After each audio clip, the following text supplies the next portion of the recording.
Shy Stiletto production.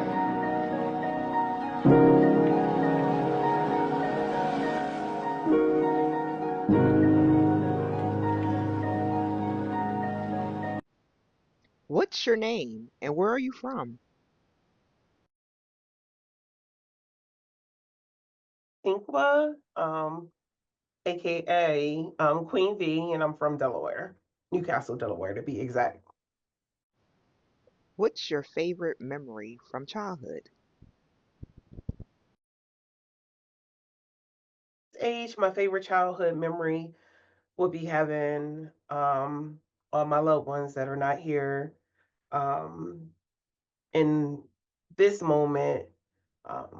It would be, with them. So like with my mom and my dad and my grandparents, just them being alive right now is what my favorite childhood memory is. As a 16-year-old, what was one of your goals and where did you see yourself? At the age of 16, I wanted to be a fashion designer.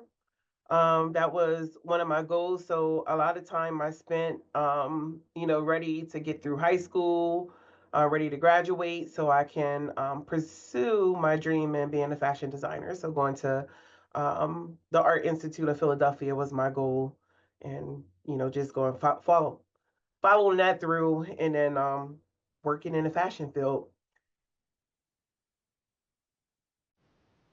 What are you most proud of accomplishing? As I have a hobby, which is my blog, Queen V blog, Queen underscore V underscore blog on Instagram and also TikTok. One of the things that I have accomplished out of being a blogger, I did start my own online radio station, which actually did pretty good for a while, where I stretched over not just within the United States but other countries that were listening. Had consistent listeners, and out of the radio station, I had the opportunity to interview the P Valley cast, which I was one of the first people when that show started to interview them. So that was really exciting to be able to do that. I also interviewed some of the cast from The Shy as well. So I was happy, about that. But that's I would say one of my big accomplishments, and I'm really proud of myself. Is starting this outlet, like this media outlet with blogging. I do beat myself up sometimes because I'll start and then I'll kind of die off a little bit on it. So I haven't been as consistent as I should, but when I am consistent, the views, are there. And on TikTok, the views are there and the likes. I just have to stay a course. And I feel like I know it's something that I do, good, and I always get great feedback about it, but it's just something that I'm learning to overcome. Not starting something and not finishing. Because it's been times like even, when I had my online radio station when I was really, really into blogging. That was also around the time too when I started doing like the interviews when it was COVID. So it was a lot of time inside the house, but I received like a lot of red carpet invites that I just didn't go to. Some of them would require just myself, and because it was just me and I couldn't bring anyone, I would be scared. So now I'm just at the point where I'm just gonna just say yes and then just really focus on this because this is my passion, this is my baby, and this is something that I love, and that's one of my big accomplishments. What's something that you've learned recently that has changed your perspective? I learn a lot on a daily basis. Um, let's see, some stuff. Some One of the things that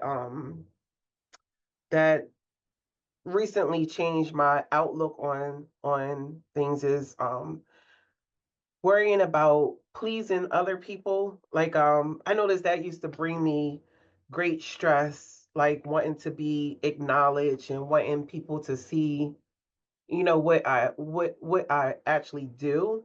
Um, and I used to beat myself up, about that. Whereas though, like recently, I'm learning to kind of let that go and not worry about what others, have to say, or even if others don't even, see, like my worth or my accomplishments. Letting that go and learning to let that go has been a big relief for me, like legit a big relief for me. What's a piece of advice that you've received that has stuck with you throughout your life? A piece of advice that I hold on to, my mom used to be big on saying like she she used to be big on saying like you never talk about nobody else's kid, or you pretty much like you never know how your child is going to like turn out. Like that's one thing that I kind of always held on to. Not that I talk about other people's kids, that's not the case at all, but um I being a mother now and knowing like having, five children, five different personalities and five multiple things, or that one each one is going through, like I get what she meant by that. And not saying like that my children have like any issues. I mean everyone knows, and I post on social media about my son having a special need, ACC disorder, which is a rare, disorder. So I guess that kind of like prepared me in a sense for that, like understanding and knowing what she meant. Like pretty much you don't pass judgment on others, and that's something that I've always held on from youth up until this point. That's just never been my thing, like passing judgment on anyone, kids, adults, my peers, no one. Looking back over your life, if you could talk to your 16-year-old self, what would you say to her and what words of advice would you give her? I would say to my 16-year-old self that you are enough. You're enough.